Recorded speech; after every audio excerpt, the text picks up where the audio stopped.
Hello and welcome to another medicine show. It's springtime in Kentucky right now, March 31st.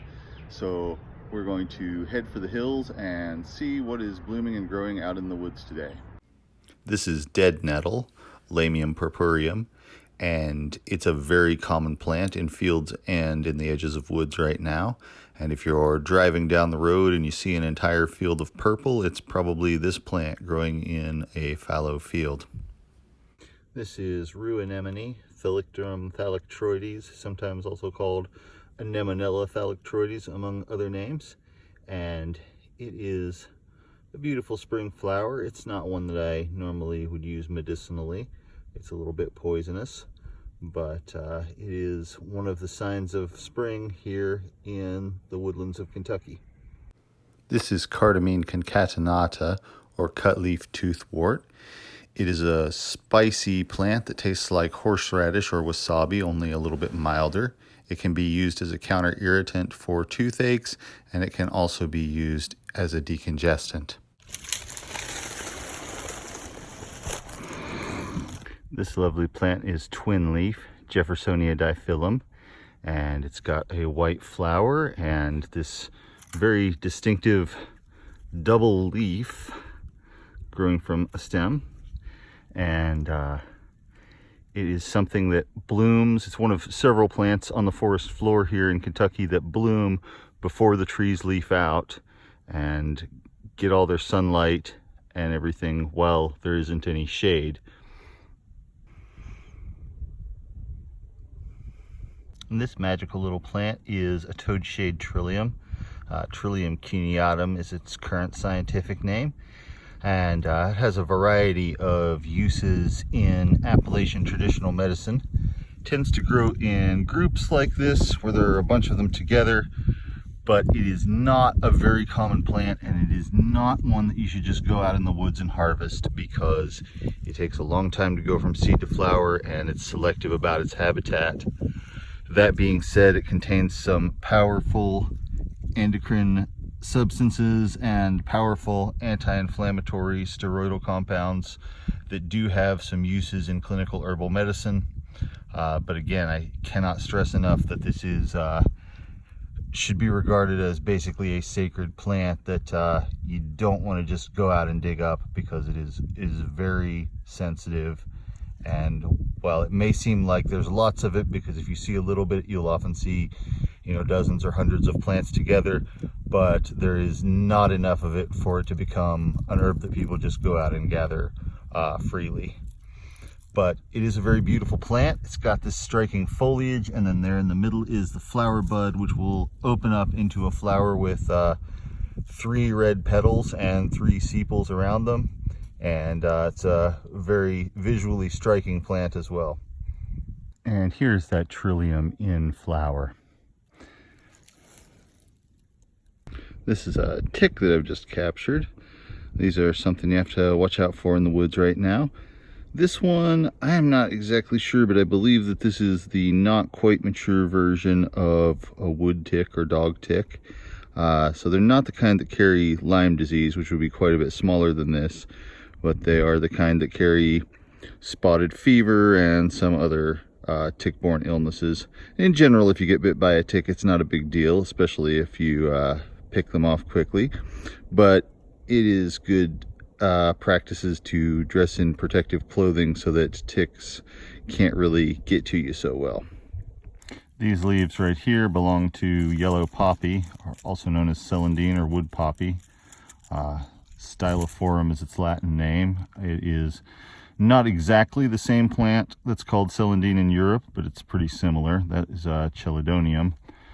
So it's a different genus, but it looks similar, and it has basically very similar medicinal uses. And then over here we've got the golden corydalis again, and then just over here we have Dicentra, which is another member of the same family. And so they're all growing together in this little clump, along with some Sarum canadensis, which is called wild ginger, but it's not actually any relative to the ginger plant that's used as a culinary spice. It is something that's used for short-term use in Appalachian traditional medicine to induce sweating to break fevers mostly. It's not safe for long-term use, and it's not really allowed to be sold in this country anymore. And then here, growing right along with it, we've got some more of this trout lily, which is an edible leaf, and it will have a yellow or white flower later, but they're not up yet.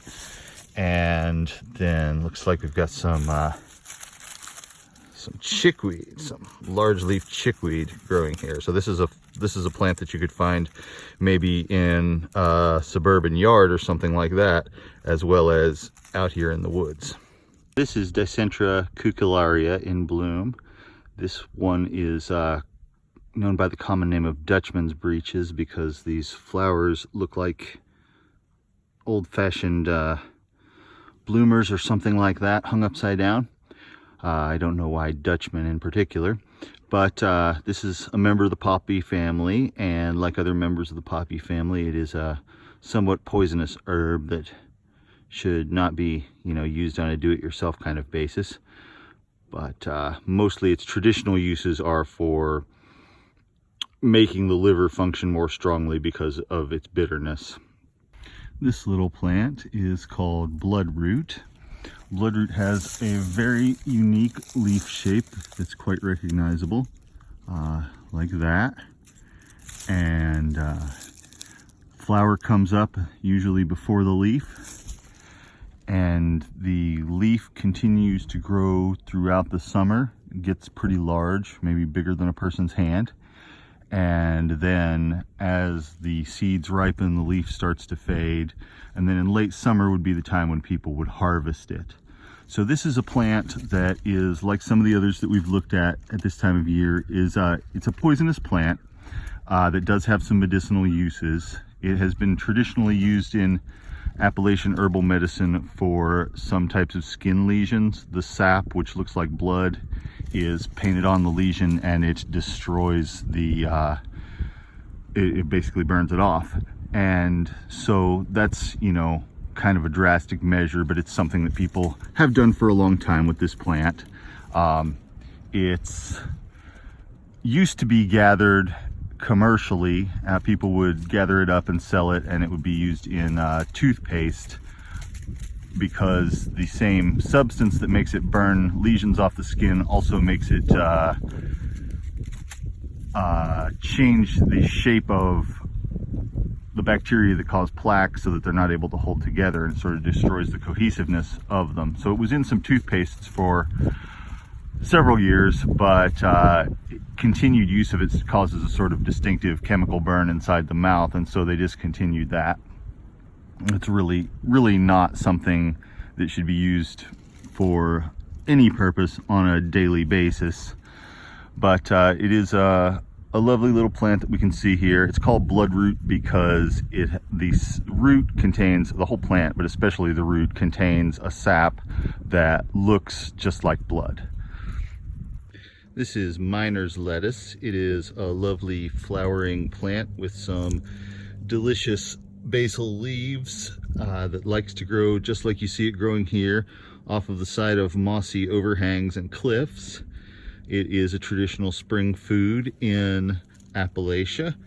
And this is Golden Corydalis, which is a slightly poisonous member of the poppy family, or the fumitory subfamily.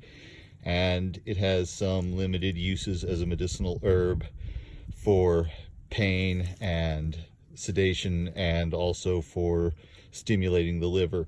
But again, it is slightly toxic, and it is not really a good do-it-yourself kind of herb, although it does have a long history of use.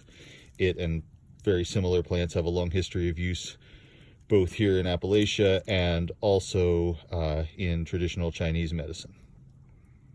This one is orpine. It's a type of stone crop.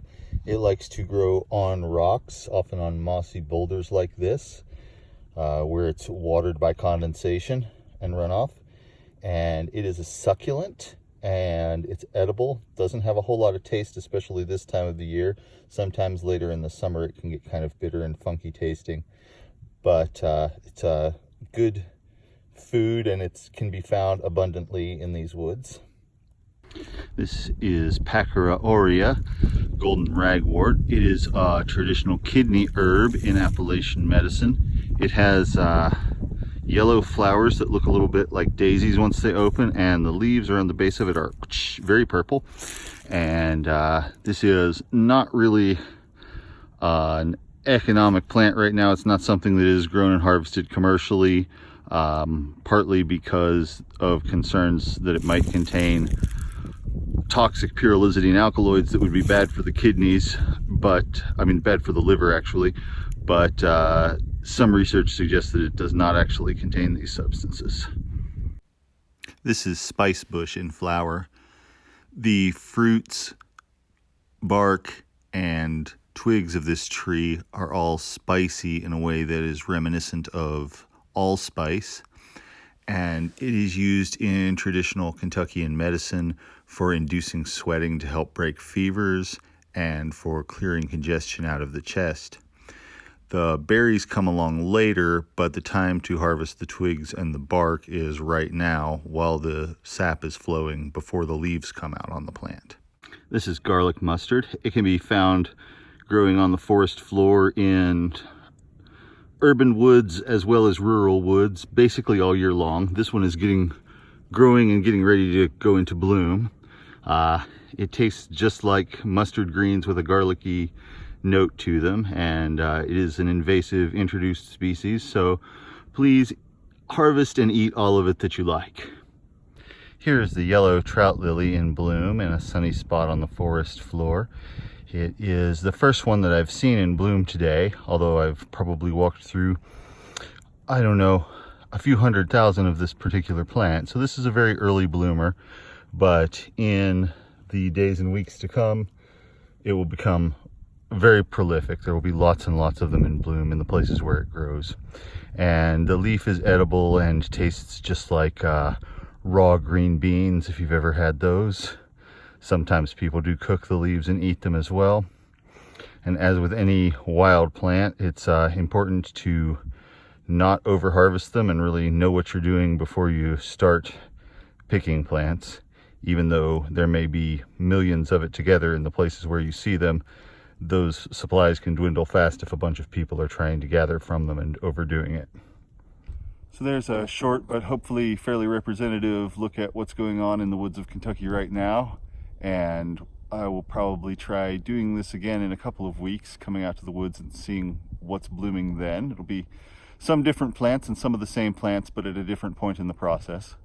So thanks for watching, and like, follow, subscribe, and tell your friends. Thanks a lot.